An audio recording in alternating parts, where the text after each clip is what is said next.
Cette première semaine de février 2025 est une semaine intense encore.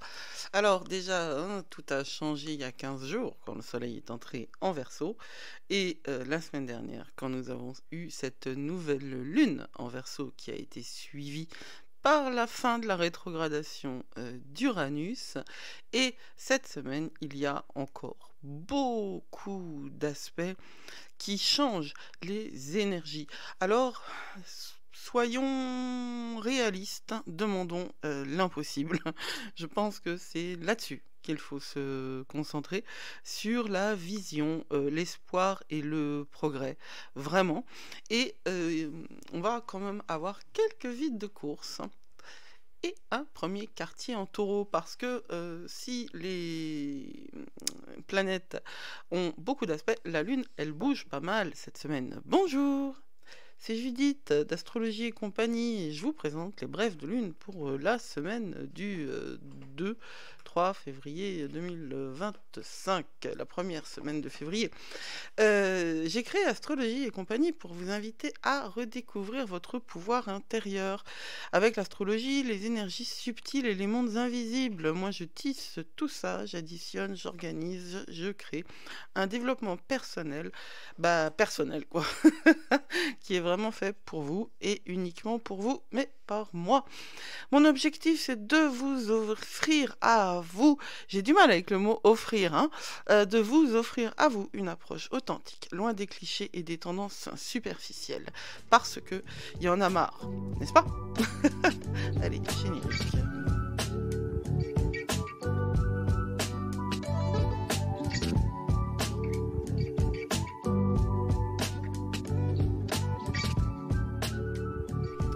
Bon, alors déjà, la première question, c'est qu'est-ce que vous avez fait de cette nouvelle lune en Verseau? J'espère que vous en avez fait quelque chose.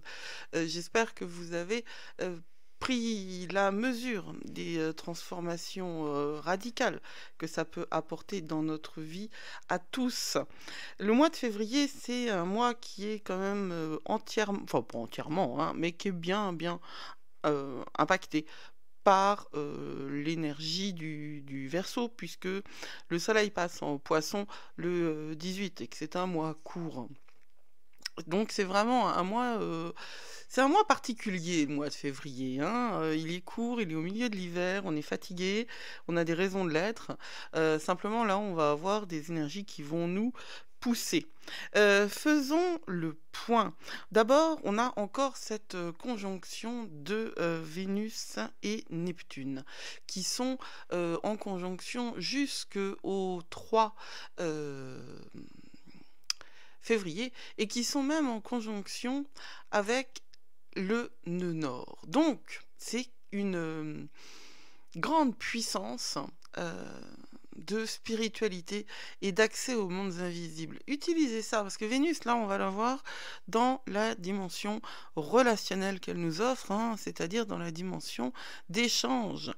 Oui, c'est de l'amour, mais c'est surtout de la connexion.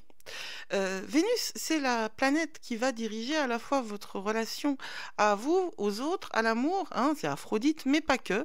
C'est aussi votre relation à l'argent. Et qu'est-ce que c'est l'argent si ce n'est pas une énergie? Eh ben, rien, en fait, hein. L'argent, c'est une convention. C'est-à-dire, il n'y a pas de réalité de l'argent indépendamment de la valeur qu'on lui donne. La preuve en est, si vous aviez besoin d'une preuve supplémentaire, la preuve en est la spéculation. Et nous vivons dans un monde de spéculation. Je veux dire, nous vivons dans un monde qui est entièrement modélisé par l'intérêt de quelques-uns. Il est de notre devoir, à nous, de faire ce que nous avons à faire pour permettre aux générations à venir de grandir et pour nous permettre à nous de grandir aussi. Je pense que la fin de la rétrogradation d'Uranus la semaine dernière, juste après, enfin c'est 2 heures et demie genre, après la nouvelle lune, va changer énormément de choses. Vous allez vous sentir beaucoup moins coincé, surtout si vous avez des placements importants en taureau, en Verseau, en Poisson, enfin un peu partout, hein, en vrai, un peu partout. On n'a pas que cette conjonction de Vénus et Neptune, on a aussi le 3, en fin de journée, quelque chose que je trouve assez beau, c'est le trigone de Mercure et de Jupiter. Alors un trigone, c'est une énergie extrêmement positive, facile. Et donc là, Mercure, bon alors Jupiter est toujours rétrograde, mais il va passer en direct juste après le 4. Alors, il est à la limite, il est entre deux eaux, Jupiter.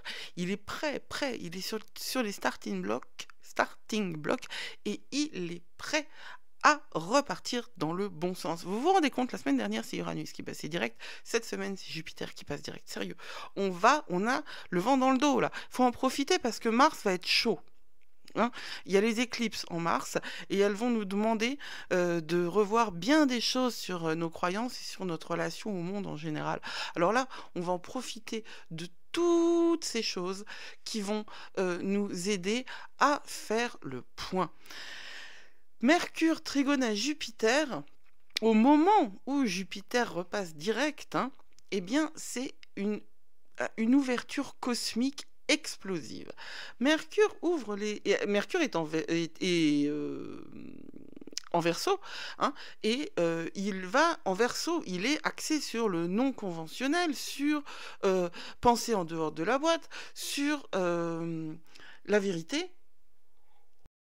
Parce que le Verseau, l'air de rien, il est bien branché vérité quand même, hein. Donc, on va être branché complètement sur le futur et toutes les possibilités. Toutes les possibilités. Tout ce à quoi vous ne croyez pas. Tout ce que vous pensiez qui n'était pas possible. Eh bien, j'espère qu'avec la nouvelle lune en Verseau de la semaine dernière, vous avez déjà mis un pied, ne serait-ce qu'un pied énergétique dans votre avenir, dans l'avenir que vous devez rêver. Parce que vous devez rêver. L'émerveillement, c'est quelque chose dont vous avez besoin. Si vous ne rêvez pas pour vous, on rêvera hein, pour vous. Ah oui, toute petite chose comme ça en passant. Vous savez que les dealers ne consomment pas. Hein. Donc, je veux dire, tous ceux qui créent les réseaux sociaux, ils interdisent à leurs proches de les utiliser. Lâchez vos téléphones. Rebranchez-vous sur la réalité. Et la réalité, elle est où? Elle est certainement pas transmise par aucun écran. La réalité, elle est dans les étoiles, elle est dans le ciel et elle est dans la manière dont vous la vivez à l'intérieur. La réalité, c'est ce que vous vivez au quotidien. On est d'accord, hein? Ça, c'est intangible. Hein? Enfin, si, c'est justement, ça, c'est super tangible. C'est un non négociable. Voilà, ce qu'on vit au quotidien. Simplement, ce qu'il faut réellement intégrer. Et cette période-là, pile cette période-là, là, de février 2025, elle nous donne les clés pour ça. C'est que c'est la manière dont on la perçoit qui crée la réalité du lendemain. Vous ne pouvez pas contrôler ce qui vous arrive, vous pouvez absolument contrôler ce que vous en faites. Absolument. Toujours et tout le temps. Le nœud nord en Poisson, là, qui est passé soit le 11, soit le 29 janvier, hein, selon le calcul que l'on fait, selon qu'on le calcule arithmétiquement ou selon qu'on fasse une moyenne, le nœud nord, c'est l'ouverture sur le divin. Il va falloir faire attention. De toute façon, tant que on a une grande présence en Poisson, hein, Vénus, elle passe en Bélier le 4, mais on a quand même encore Vénus en Poisson, etc. Il faut faire attention à la dimension victimaire.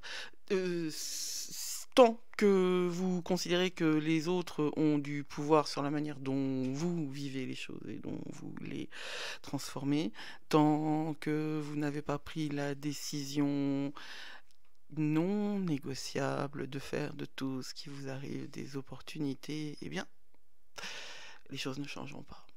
Alors, là, on vient de passer des mois durant lesquels il était extrêmement difficile de véritablement faire changer les choses sur un plan extérieur, c'est-à-dire dans la manifestation. Mais par contre, à l'intérieur, ça a dû bouger, ça a dû même sacrément bouger. Hein. Vous devez vous sentir quand même vachement différent si vous avez fait le job. Et si vous l'avez pas fait, bah vous en voulez pas, hein. C'est jamais trop tard. Il faut commencer, c'est tout. Il faut commencer maintenant. Alors, on a ce trigone qui va nous ouvrir justement toutes nos, tous nos sens, quoi, hein. On va être... D'abord, on va concevoir les choses de manière collective. C'est-à-dire, on va enfin comprendre que travailler sur soi, c'est pas comment égoïste, hein. Le collectif, hein, c'est l'accumulation de soi, et l'égrégore, hein, oui, alors je maintiens que l'égrégore, c'est une création non volontaire, hein. Les pensées formes, ça, c'est de la création volontaire. L'égrégore, il naît, pardon, par son existence même, en fait, hein, par le rassemblement même d'énergie. Notre société, elle est construite de nos égrégores, et nos égrégores, enfin, non, notre société est un égrégore construit de nos consciences et de nos inconscients aussi. Et c'est en ça que Jung apporte des solutions que Freud n'apporte pas. Freud a été un penseur essentiel, évidemment. Simplement, on l'a limité, comme toujours, à quelques phrases, à un dogme. On l'a rendu digestible, alors qu'il était beaucoup plus complexe que ce qu'on a bien voulu en faire. L'humain est tout le temps en train de simplifier les choses de manière à ce qu'elles rentrent dans des cases. Or, tant qu'on conçoit que c'est une modélisation uniquement, et que c'est pas la réalité, et que c'est pas la vérité, elle est multiple, elle est polymorphe, elle évolue. La vérité. Ce qui ne veut pas dire que... ça, je parle de la vérité avec un grand V, hein. À côté de ça, il y a des faits. Et les faits, ils sont normalement non discutables, hein. Maintenant, ils peuvent être discutables puisque on ne peut plus débunker les fake news. Faut faire attention quand même à ce qui se passe par là-bas. Faut faire attention à ce qui se passe aux États-Unis parce que... c'est une création collective d'une vérité et d'un storytelling qui peut avoir des effets dans notre monde réel. Donc utiliser l'énergie du trigone de Mercure et de Jupiter, justement au moment où Jupiter change de direction, c'est-à-dire repasse sur les degrés d'avant, pour ouvrir votre esprit à des solutions auxquelles vous n'aviez pas pensé. Le 4, nous avons un aspect un petit peu compliqué quand même, c'est le carré entre Mars et Chiron. Mars qui est encore rétrograde et qui s'oppose, hein, à Chiron, l'astéroïde qui va s'occuper de nos blessures d'enfance. Alors, il peut y avoir quelque chose d'extrêmement frustrant là-dedans, mais n'oubliez pas que la friction crée du mouvement et crée de l'inspiration. Et c'est votre vulnérabilité qui est mise en jeu. Alors, regardez ce qui se passe dans votre vie, regardez de quelle manière ça se joue. Il y a des clés là pour vous, il y en a beaucoup.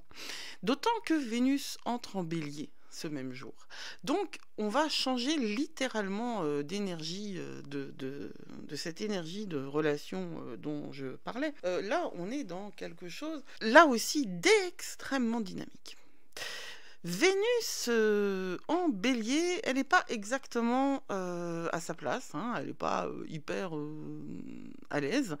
Vénus en bélier, c'est quand même une énergie qui est très profonde par rapport à la symbiose que nous devons faire entre le masculin et le féminin. Et pour moi, cette Vénus en bélier, dans cette période-là très très particulière, où il y a énormément de recul sur le droit des femmes, sur même la conception même de la femme, des reculs qui sont admis et validés par les femmes mêmes qui ont intériorisé ces malédictions liées à leur sexe soi-disant faible et à leur position soi-disant au foyer uniquement.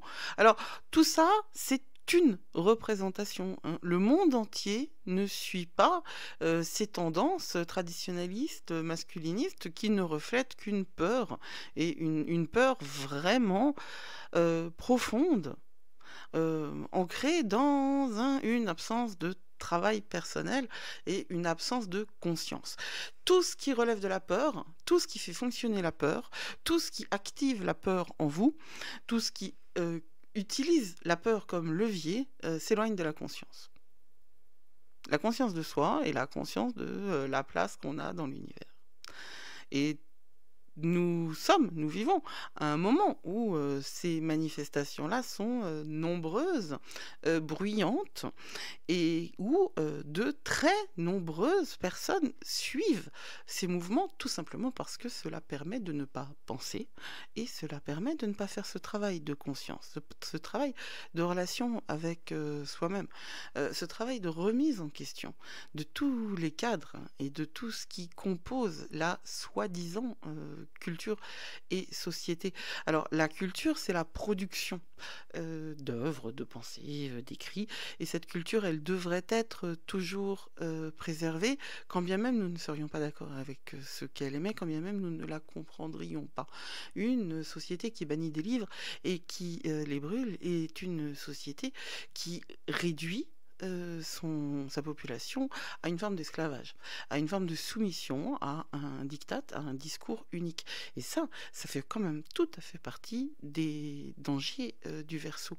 Vénus en Bélier, on peut l'utiliser véritablement comme un moment pour réunir en soi. Encore une fois, c'est à partir de soi que tout va se transformer. Le devoir de toutes les âmes éveillées, c'est de rester dans ce travail entre soi et soi, de savoir, comme je le disais au début, que dans toute difficulté se cache une opportunité et que la position de victime ne sert à rien d'autre qu'à continuer à nourrir le Léviathan. le monstre de l'envie qui est ancré entièrement dans la peur, qu'on nous agite de partout. C'est très important. Vénus va vous permettre de comprendre que vous êtes ici pour incarner vos désirs personnels, parce que ces désirs-là, s'ils sont alignés, s'ils sont conscients, s'ils sont irrigués par le bien commun, s'ils sont en lien avec le bien supérieur et avec le divin, eh bien, ils contribuent à l'ensemble et à la suite. Alors, assurez-vous, avec Vénus en Bélier, d'entrer en relation avec les autres, dans la paix, hors de la peur, pour permettre l'échange, pour laisser la place aussi aux autres.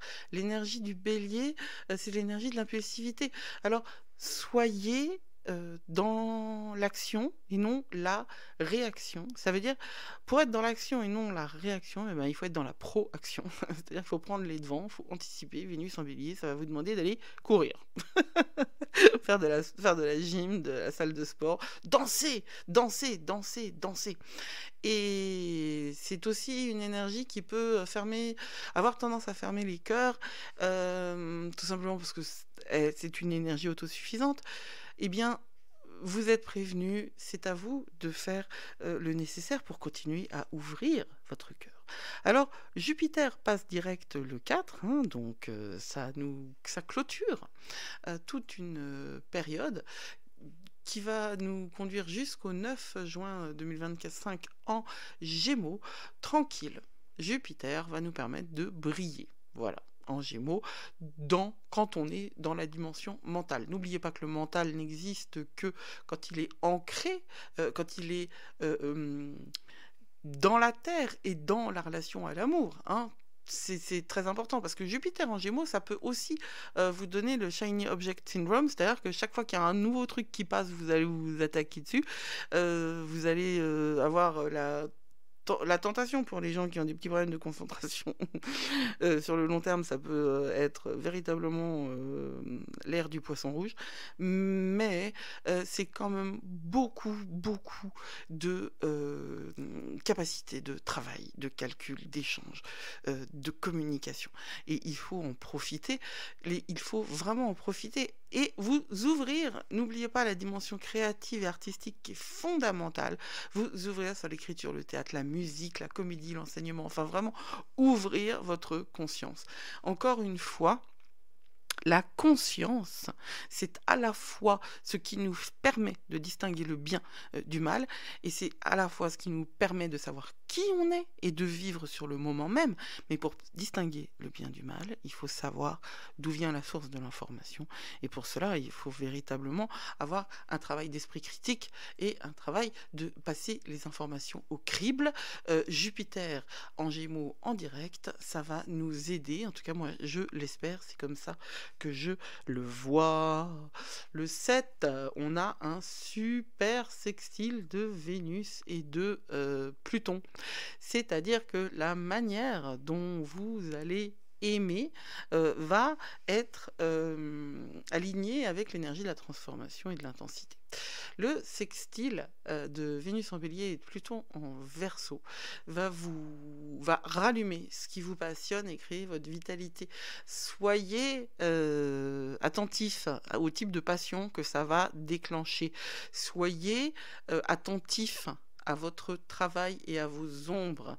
Ayez avec vous le dialogue et l'échange nécessaire qui va vous permettre de faire la part des choses. Parce que Pluton, c'est aussi de l'obsession.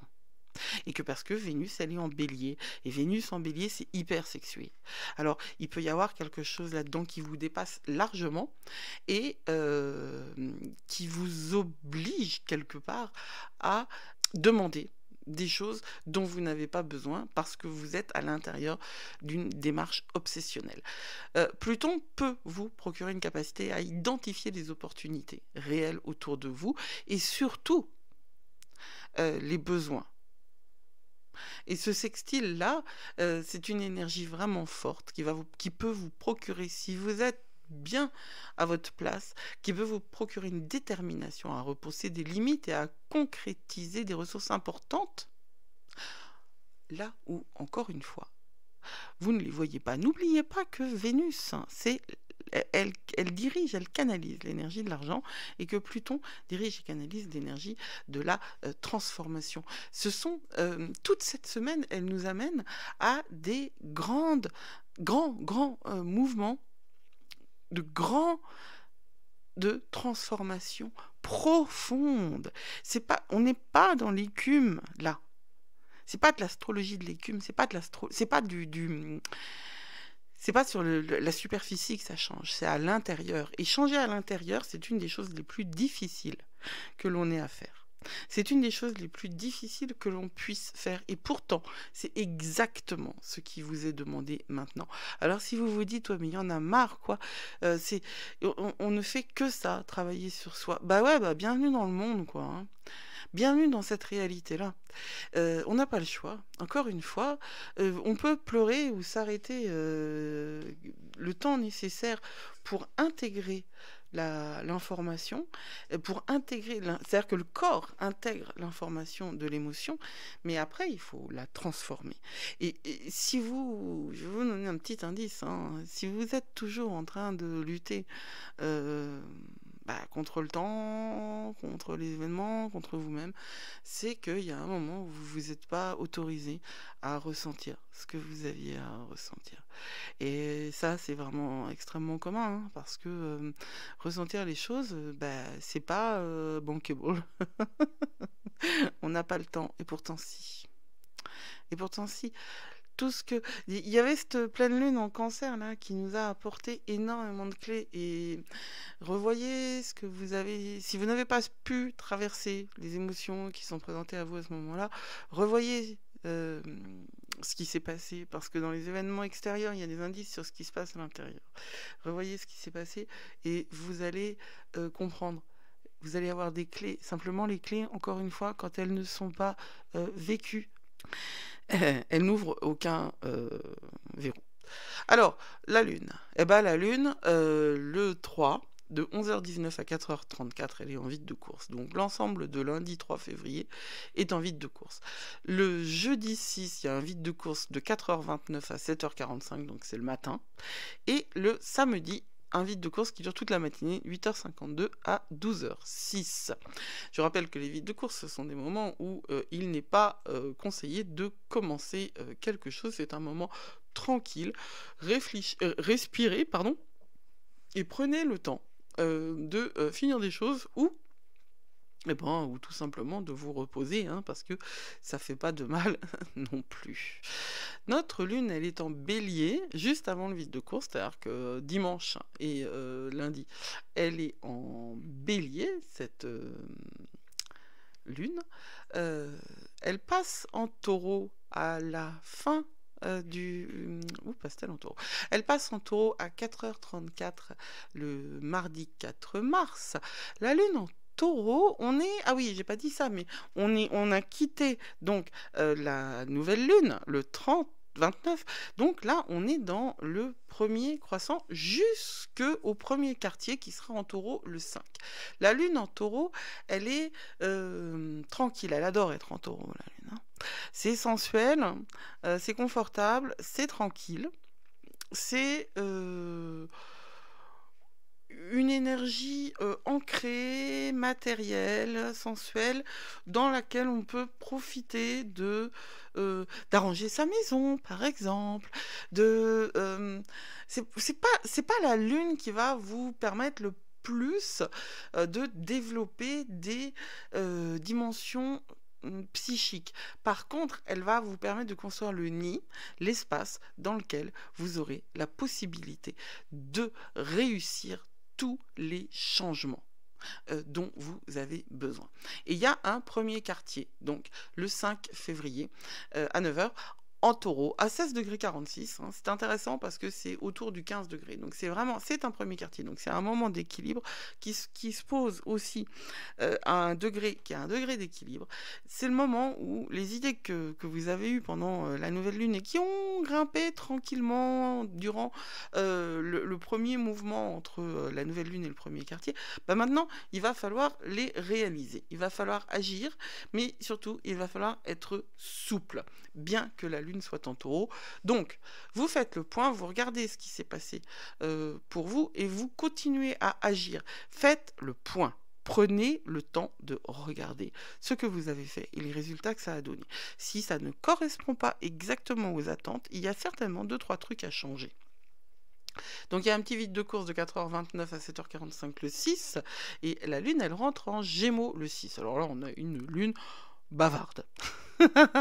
Bavarde, active intellectuellement, d'autant que Jupiter est en Gémeaux et en direct, donc c'est vraiment jeudi à partir de 7h45, donc on va dire que c'est toute la journée, vendredi et samedi jusqu'à 9h, ce sont des très très bons moments pour la communication, pour les échanges avec les autres, surtout dans les dimensions professionnelles.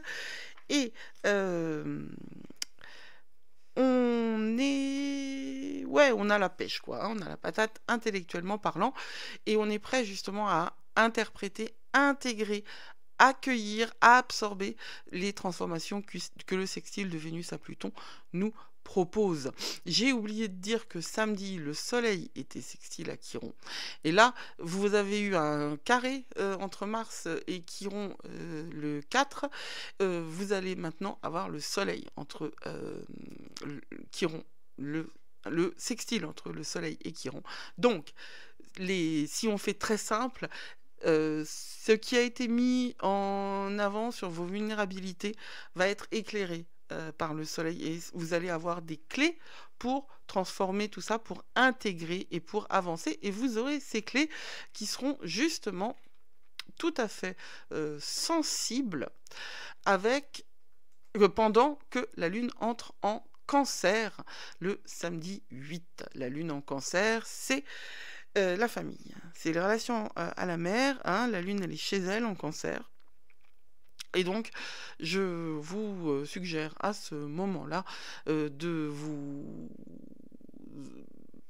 concentrer sur ce qui fait foyer pour vous. Alors ça peut être votre maison, mais ça peut être aussi autre chose, surtout si vous êtes en pleine transformation. Et on parlera, la semaine prochaine, on parlera d'un Casimi. Oui, parce que le soleil est en conjonction à Mercure le dimanche 9. Voilà pour les brèves de lune de cette première semaine de février. Je vous invite à rejoindre l'atelier des murmures du ciel, parce que tout est déjà publié bien évidemment depuis la semaine dernière, et parce que jeudi, si je ne m'abuse, une vidéo, je fais des vidéos maintenant mensuelles pour vous expliquer comment, hein, si vous aviez des doutes, c'est vraiment très simple, hein, mais un petit peu de guidance, ça ne nuit pas, comment utiliser au mieux les documents de l'atelier des murmures du ciel. Je vous invite aussi à rejoindre le cours, la mini-formation, enfin ouais, mini selon mes critères, hein, c'est-à-dire c'est pas midi du tout. L'alchimie de l'épanouissement, sortir de sa zone de confort. C'est marrant parce que c'est une des vidéos sur lesquelles j'ai eu le plus de pouces négatifs, la vidéo de cette série que j'ai le mercredi qui s'appelle Vers soi avec les astres sur la zone de confort. Je trouve ça très très intéressant et je vous invite vraiment à réfléchir à cette notion-là qu'est la zone de confort. Elle n'est pas confortable, elle est familière et les deux, et il est temps de changer. Il est vraiment temps de changer. 2025 vous invite à changer ça et à entrer dans une autre ère. Mais vous savez, hein, rien ne changera si on ne change pas, nous. Prenez soin de vous, vous êtes plus fort que vous croyez. Blessed be.